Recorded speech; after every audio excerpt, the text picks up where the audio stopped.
നമ്മുടെ സ്കൂൾ കാലം ഞാൻ പഠിച്ചത് ഒരു കോൺവെന്റ് സ്കൂളിലാണ്. എന്റെ നാട് ഇവിടെയുമല്ല, എന്റെ നാട് ഇടുക്കി ജില്ലയിലാണ്. അവിടെ ക്രിസ്ത്യൻ ഭൂരിപക്ഷ പ്രദേശമാണ്. ഞാൻ 10ാം ക്ലാസ് വരെ പഠിച്ചത് ഒരു കോൺവെന്റ് സ്കൂളിലാണ്.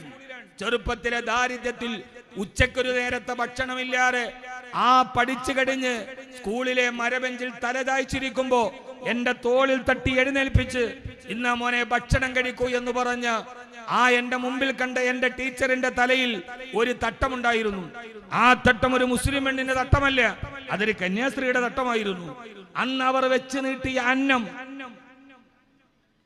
തിരുഹൃദയ മഠത്തിൽ നിന്ന് ടീച്ചർ പൊതിഞ്ഞുകൊണ്ടുവന്ന ക്രിസ്ത്യാനികളായ കന്യാസ്ത്രീകൾ അന്തേവാസികളായി നിൽക്കുന്ന തിരുഹൃദയ മഠത്തിൽ നിന്ന് കൊണ്ടുവന്ന ഭക്ഷണം കഴിക്കാൻ എനിക്കന്ന് 2 പ്രാവശ്യം ആലോചിക്കേണ്ടി വന്നില്ല.